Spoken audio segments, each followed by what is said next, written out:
नाजरीन, रुपया पैसा में आपको खुश आमदीद कहते हैं। मैं हूं अली नासिर। कल तो हमने ज़ाहिरी बात है रिवायती मौज़ूआत पे बात की, परसों भी हमने रिवायती मौज़ूआत पे बात की, लेकिन इस दौरान में बड़ी अहम खबर आई कि हुकूमत ने तेल की कीमतों में इजाफे की मंजूरी दे दी। मैं आपको यकीन से ये बात बता सकता हूँ कि अगर अपोजिशन का जलसा कामयाब होता तो ये तेल की कीमतों में इजाफा ना होता। ये मैं आपको गारंटी देता हूँ 100%। आप मुझसे लिखत में ले लो। बात बुनियादी तौर पे ये है कि यहीं पे मईशत जाके जुड़ती है सियासत से। बहुत सारे ऐसे मुआशी फैसले होते हैं, हुकूमत देखती है कि हम करें, अनपॉपुलर फैसले हैं, माशी फैसले हैं, अनपॉपुलर फैसले हैं, अवाम में पता नहीं उनकी पजीराई हो ना हो, और किसी भी चीज़ की कीमत के अंदर अगर इजाफा हो रहा हो तो अवाम में उसकी पजीराई नहीं होती। लेकिन जहां देखा कि अपोजिशन नाकाम हो गई तो ये उस नाकामी की एक दलील है कि तेल की कीमतों में उन्होंने इजाफा कर दिया। दूसरी चीज़, बात यह कि तस्वीर का एक रुख दिखा दिखा के अब मैं भी तंग आ गया। क्यों? क्योंकि तस्वीर का वो रुख है जो मुझे दिखाई दे रहा है और अवाम को दिखाई दे रहा है।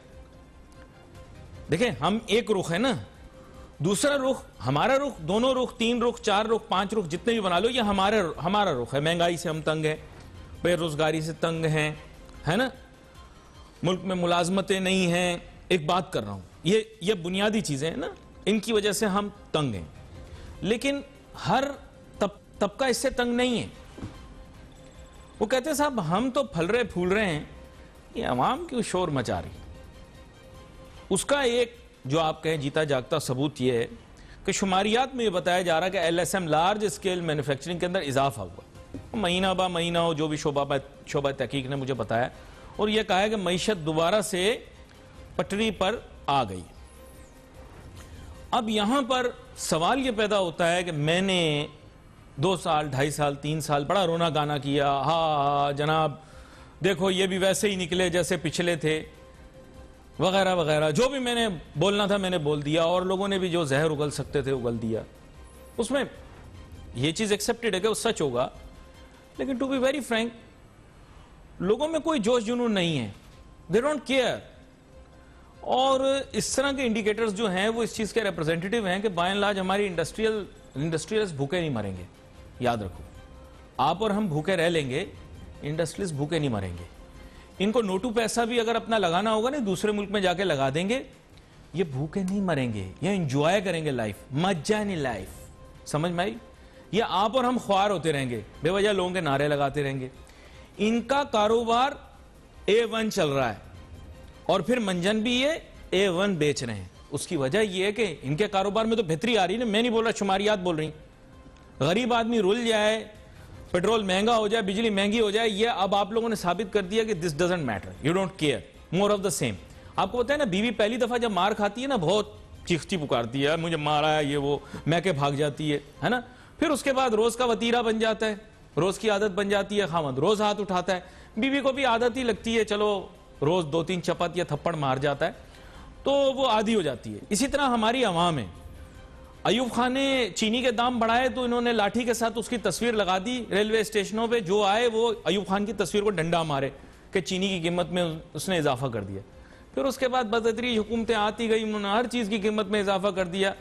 Don't care attitude. अब ये अवाम हमारी वैसी हो गई है जैसे वो मार खा खा के बीवी आदी हो जाती है ना, रोज उसको थप्पड़ नहीं पड़ता तो वो खावन से कहती है क्यों, दूसरी तो नहीं कर ली तुमने।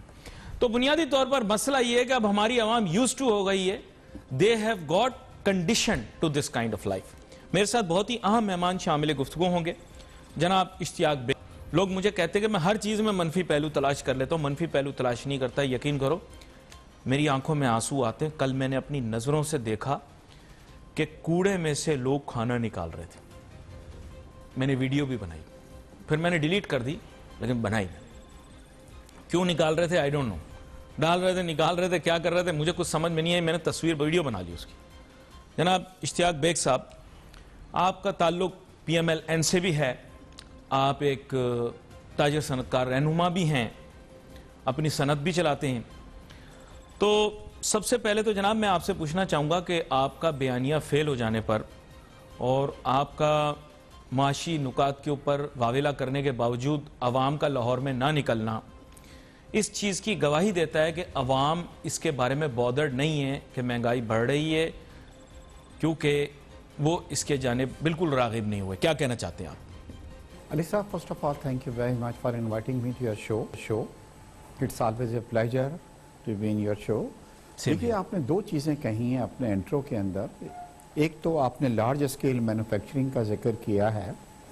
तो देखिए, कभी भी लार्ज स्केल मैन्युफैक्चरिंग का अगर लास्ट ईयर का आप डेटा देखें, जो इलेक्शन से पहले डेटा हुकूमत ने दिया था और उसके बाद फिर जब हमारा नया बजट आया उसको दिया, तो आपने देखा कि उसकी मनफी ग्रोथ हुई थी। लार्ज स्केल मैन्युफैक्चरिंग की मनफी ग्रोथ, यानी कि माइनस में गई थी। अच्छा, हम कभी भी जब ग्रोथ को लेते हैं, चाहे वो जीडीपी हो, चाहे लार्ज स्केल मैन्युफैक्चरिंग हो, चाहे कुछ और चीज़ हो, वो एक साल के बेसिस पे हमें लिया जाता है। ये नहीं होता कि नवंबर दिसंबर का महीना ऐसा होता है कि क्रिसमस का सीज़न होता है जिसमें ऑर्डर्स भी आए हुए होते हैं, लोग ख़रीदारी भी कर रहे होते हैं। तो आप अगर एक आध महीने लार्ज स्केल मैन्युफैक्चरिंग अच्छा परफॉर्म कर दिया तो हमने ये एज्यूम कर लिया कि हमारा पूरा साल जो है वो बहुत अच्छा जाएगा। जब आप देखेंगे कि साल हमारा ख़त्म होगा और नया बजट आएगा, तो उसके अंदर हमें देखना है कि क्या लार्ज स्केल मैन्युफैक्चरिंग ने उसके अंदर, क्योंकि लार्ज स्केल मैन्युफैक्चरिंग की परफॉर्मेंस बहुत ज़्यादा बुरी रही। हमारा ऑटो सेक्टर जो होता है, जो लार्ज स्केल मैन्युफैक्चरिंग का एक कंपोनेंट है, आपने देखा है कि बीच में कितने हालात ज़्यादा ख़राब रहे। यानी कि ऑटो सेक्टर जो था वो ऑलमोस्ट बंद हो गया था और एक शिफ्ट चल रही थी। अब क्या हुआ है कि थोड़ी उसके अंदर बेहतरी ज़रूर आई है, मगर कब किसी चीज़ को हम उसके अंदर तरह तरह की गाड़ियां आई हैं, 3 नए ब्रांड आ गए। जहां तक मुझे याद है, अभी मैंने सुना है कि शायद चौथा पांचवा भी आ जाए। 3 नए ब्रांड आ गए, एसयूवीज बेच रहे हैं, सिडान्स बेच रहे हैं। इकोनॉमी में बेहतरी तो आई है ना? देखिए, इसकी एक वजह यह है अली साहब कि उस वक्त जब ये हालात बहुत ज़्यादा ख़राब हो गए थे, हमारा स्टेट बैंक ने, और आपने एक प्रोग्राम भी इस पे किया था, 16-17% पे हम चले गए थे। तो लोगों ने गाड़ियां लेना भी छोड़ दी थी, क्योंकि फाइनेंसिंग जो होती है, चाहे वो घर की हो चाहे वो गाड़ी की हो, 15-16% पे वायबल नहीं होती। अब दोबारा 6-7% पे आ गया है। तो अब लोग जो हैं कि दोबारा जो उसकी तरफ जा रहे हैं, मगर हमें at the end of the year देखना ये होगा, क्योंकि IMF और वर्ल्ड बैंक ये कह रहे हैं कि इस बार भी पाकिस्तान की जो GDP होगी वो जो है वो माइनस के अंदर होगी compare to other countries of region के अंदर। एक तो ये चीज़ है। दूसरा, आपने जो जिक्र किया है लाहौर का, देखिए उसकी तफसील आपसे लेता हूँ एक छोटी सी ब्रेक के बाद, के जलसे के मुतालिक, और उसके बाद जो माशी सूरत हाल तब्दील हुई है, क्योंकि अब हुकूमत कॉन्फिडेंट हो गई है कि हम जो करें चलेगा, क्योंकि अपोजिशन का ये बयानिया क्लैश में आ गया, क्योंकि वो एक तरफ महाज खोल रहे हैं इमरान खान साहब की माशी पॉलिसियों के खिलाफ, दूसरी तरफ महाज खोल रहे हैं हमारे मुल्क के इदारों की तरफ। अवाम ने जो है वो एक को रिजेक्ट किया, उस सिलसिले में दूसरा भी रिजेक्ट हो गया और ये एक बहुत बड़ा नुकसान हुआ। मैं बीबी से गुजारिश करूंगा कि प्लीज़ आप ये प्रोग्राम देखा करें बीबी, और गौर से आप नोट्स लिया करें, बिल्कुल जैसे वज़ीर आज़म इमरान खान साहब के दफ्तर में भी लोग नोट्स लेते हैं, आप भी नोट्स लें, क्योंकि बिलावल साहब भी बात को सुनते हैं। तो मेरी गुजारिश है कि लाहौर में जो उनका सेक्रेटेरिएट है बाकायदा तौर पे नोट्स ले, और इश्तियाक साहब तो वैसे भी उनके बिजनेस के जो फोरम है उसके सरबराह, तो ये भी फिर बीबी को नोट्स बना के भेजें।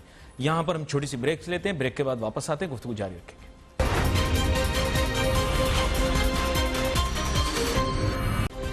जनाब, ब्रेक पे जाने से पहले बात हो रही थी और जनाब इश्तियाक साहब जो हैं वो अब हमें जवाब देंगे कि जनाब वाला जो लाहौर का, अब ये कहते हैं कामयाब, बहुत सारे लोग कहते हैं नाकाम, जो भी जलसा था उसमें चूँकि नफरी पूरी नहीं थी, इसकी वजह से हुकूमत को शय मिल गई, और उसकी अब ये एक्सप्लेनेशन दे रहे हैं, क्योंकि अब हुकूमत को फ्री हैंड है, वो कोई भी माशी फैसला कर ले, उनको पे दर पे अपोजिशन की गलतियों की वजह से कॉन्फिडेंस भी मिल गया, हौसला भी मिल गया। क्या कहते हैं आप इश्तियाक बेग साहब? अली साहब, पहले बात तो ये डिबेटेबल है कि जलसा कामयाब था कि नहीं था। माशाल्लाह इट वाज ए वेरी कामयाब जलसा।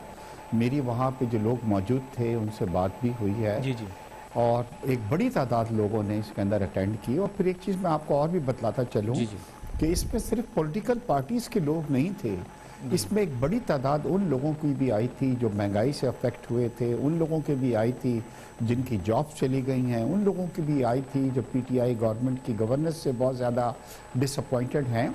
अब इसके अंदर अगर कोई ये कहता है कि 200 लोग थे, 20,000 लोग थे, तो I think it is debatable.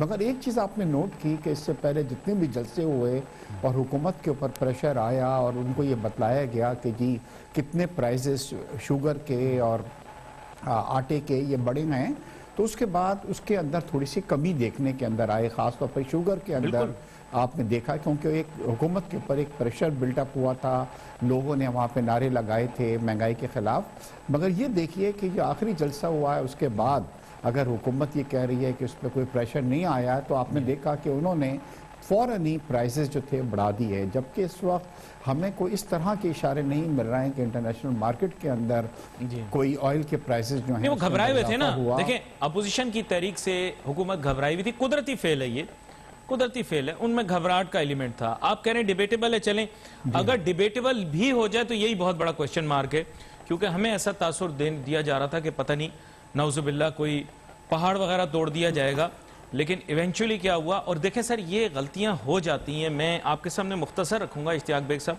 क्योंकि आप शहबाज शरीफ साहब से भी बराह रास्त हैं, मुमकिन है आप उनसे मुलाकात भी करें जैसे बिलावल साहब ने की थी, तो आप उनके पास ये पैगाम लेके जाइएगा, मरियम साहिबा से भी आपकी बात हो कि देखें नून लीग जो है ये एक एहतजाजी पार्टी नहीं है, एक ऐसी पार्टी नहीं है जो दीवार बन के खड़ी हो जाती है या मुज़ाहमती पॉलिसियों को लेके चलती है, बल्कि इसके ज़्यादातर लोग नज़रियाती हैं या रिवायती सोच के मालिक लोग हैं। ये लोग सड़कों पे नहीं निकलते, ये इलेक्शन के टाइम पे जाके वोट डालते हैं, और बहुत दफ़ा ये वोट आप लोगों के हक में ही डालते हैं।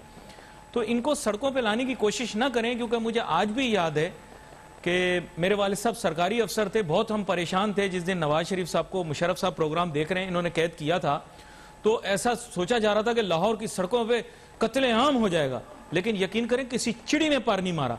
और ये आप लिखकर मुझसे ले लें, आप मुशाहिदुल्लाह खान साहब सेनेटर हैं, उनसे आप पूछ लीजिएगा, सिवाय उनके कोई नहीं निकला, और उनको भी पकड़ लिया गया। 50 बंदों के साथ वो निकले थे, केएमसी के एडमिनिस्ट्रेटर थे, उनको पकड़ लिया गया, बाकी पूरे पाकिस्तान में कोई नहीं निकला।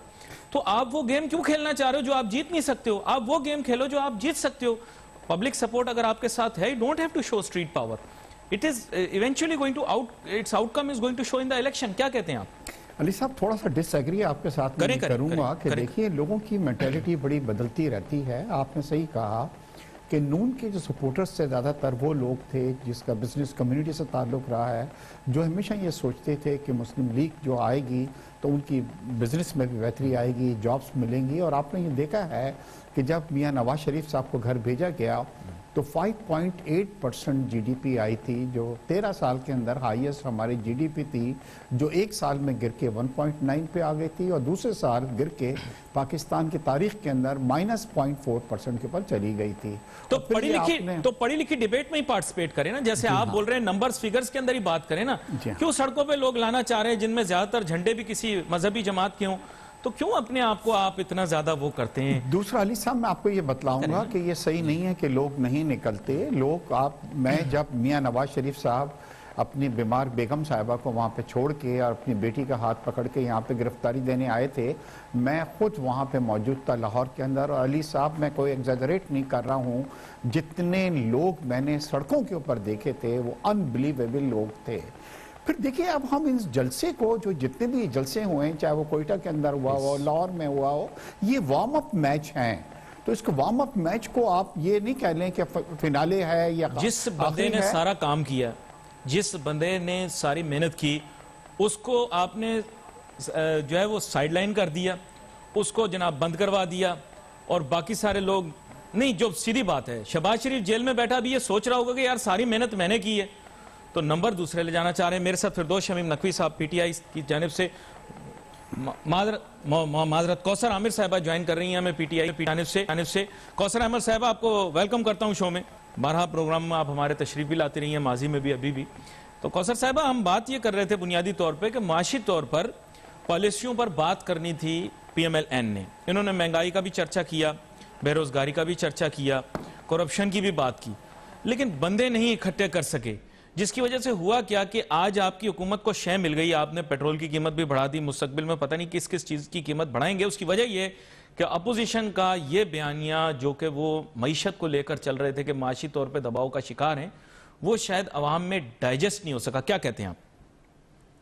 बिस्मिल्लाहिर्रहमानिर्रहीम, आप बिल्कुल सही कह रहे हैं इस चीज को। देखें, PTI जो है जब से आई है, ठीक है, उसको तंग करने की गिराने की, उसको परेशान करने की बहुत कोशिश की गई, क्योंकि ये एक करप्ट हुकूमत नहीं है। We are the people who are very honest. हमारे इमरान खान साहब जो हैं वो बहुत ही ऑनेस्ट इंसान है इस हवाले से कि वो मुल्क की तरक्की चाहते हैं। वो चाहते हैं कि ये मुल्क तरक्की करे, ये प्रोग्रेस की तरफ जाए, ये आगे बढ़े, जिसकी वजह से हमारी पूरी टीम इसी चीज पे तगोदो में है। पूरे दिन भाग दौड़ हो रही है, पूरे दिन काम हो रहा है, and now the work can be seen. आप खुद देख रहे हैं कि आज जलसे में इनके कोई लोग नहीं थे और सबने पीटीआई को बहुत अच्छी तरीके से एडजस्ट किया है, एब्जॉर्ब किया है। लोग अब पीटीआई की हुकूमत को बहुत प्यार करने लगे हैं। लोग को समझ में आ गया है कौन मुल्क का पैसा खाकर भागा है। लोग को ये समझ में आ गया है कि कौन मुल्क के साथ ऑनेस्ट है।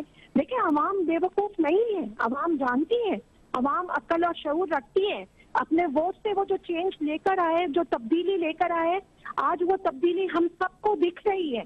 इकोनॉमिकली हमारा मुल्क इस वक्त बहुत ऊपर की तरफ जा रहा है, अल्हम्दुलिल्लाह। आप देखिए, प्रॉपर्टीज के अब दाम आहिस्ता आहिस्ता बढ़ रहे हैं, बिजनेस जो है वो ऊपर की तरफ जा रहा है। 6.6 का रेशियो इस वक्त आ चुका है। आप ये देखें कि हर चीज में अब तरक्की हो रही है, मुल्क तेजी से ऊपर की तरफ भाग रहा है। इंडस्ट्रीज जो है अब बूम की तरफ जा रही है। तो एक वक्त के अंदर हम कहते थे फैसलाबाद की इंडस्ट्रीज बहुत बूम होती थी और बहुत एक होल्ड करती थी चीजों को, वो तो बिल्कुल बेड़ा गर्क कर दिया PMLN के वक्त के अंदर। अब आप देखें कि वक्त आ गया, इस मुल्क को बदलने का वक्त आ गया, तब्दीली आ चुकी। इमरान खान साहब और इनकी टीम और हम सब ने मिलकर तब्दीली लेकर आ गए, और इन सब लोगों के मुंह पर, जो PMLN के लोग हैं, पीपल्स पार्टी के लोग हैं, इन सब के मुंह पे एक जोर का चांटा है ये। अच्छा, इनके हमने नहीं, आपने बड़े सख्त अल्फाज इस्तेमाल किए हैं यहाँ पे। इश्तियाक बेग साहब बंद करवा दिए हमने इनके, ये दिखाकर कि ये ऑनेस्टी है टुवर्ड्स द कंट्री। मैं आता हूँ आपकी जानिब, मैं आपकी जानिब आता हूँ दोबारा से। इश्तियाक बेग साहब, ये प्यार बड़ी बुरी चीज है, बड़ी मुश्किल चीज है, इसके जाल में बंदा फंसा है, निकल नहीं सकता। इन्होंने कहा अवाम को इनसे प्यार हो गया है, तो साहब देख लें कि बुनियादी तौर पे अब तो ऐसी ऐसी बातें आपको सुनने को मिलेंगी। दूसरी बात, उन्होंने कहा है माशी तरक्की का दावा भी कर दिया। उन्होंने कहा अगर माशी तरक्की ना हो रही होती तो अवाम क्यों हमें सपोर्ट करती। और नाज़रीन, welcome back after the break. Ishtiaq Baig sahab, आपकी जानिब जाता हूँ। भाई, अब आज जो है जो गुफ्तगू हमने की है उसको आप सम अप कर दें ताकि फिर हम आगे चल सकें। जी देखिए, हमेशा एक चीज़ याद रखें अली साहब कि जब आप किसी से गलत वादे करते हैं और उसको नहीं निभाते तो डिसअपॉइंटमेंट भी उसी हिसाब से होती है। बिल्कुल इमरान खान साहब ने भी यही किया कि बहुत बड़े बड़े वादे किए थे लोगों से कि मैं इकॉनमी को बिल्कुल चेंज कर दूंगा, मदीने की रियासत बना दूंगा और यहाँ पे जॉब्स आपको आ जाएंगी, बाहर से आपको जाने की ज़रूरत नहीं है। और ये आपने देखा कि उनमें से कोई वादा जो था वो पूरा नहीं हुआ। आज 2.5 साल हो गए। पहले साल आप यही करते रहे कि जिस तरह मोहतरमा कह के गई हैं कि दूध गायब हो गया था नहरों से, अब वो दूध बनाया जा रहा है। और फिर ये बतलाया गया कि कोविड आ गया, जबकि कोविड जो था वो अप्रैल में आया था। और अब हम माइनस GDP के ऊपर आ गए हैं और इस साल हम 1.5% माइनस GDP जो है हम अचीव करने जा रहे हैं। तो मुझे ये लग रहा है कि 5 साल जब कंप्लीट होंगे तो 5.8% जो GDP जो नून की थी, मतलब वो आप हासिल ज़रूर करेंगे, मगर वो माइनस के अंदर होगी। तो आने वाला वक्त जो है वो बड़ा गमगीन नज़र आ रहा है। ये आप देख रहे हैं कि हमारे ताल्लुकात भी हमारे उन ममालिक के साथ जिन्होंने पाकिस्तान की बड़ी मदद की थी कहाँ जा रहे हैं। अभी कुछ दिनों पहले सऊदीया और UAE का जो दौरा किया, पहली बार तारीख के अंदर इंडिया का आर्मी चीफ इन 2 ममालिक के अंदर जाके विजिट करके आया है। और देखें, बड़ा ये बड़ा अहम मामला है। इसको आगे आने वाले दिनों के अंदर हम अंदाज के अंदर इस पर गुफ्तगू भी करेंगे। मैं तो हमेशा से ये चाहता हूँ कि पाकिस्तान तमाम ममालिक के साथ अच्छे ताल्लुकात रखे, किसी एक के साथ दूसरे के कॉम्प्रोमाइज़ ना करे। Wait for messages on Facebook. यहाँ पे अली नासिर हमारी टीम को इजाज़त दीजिए। अल्लाह हाफिज़।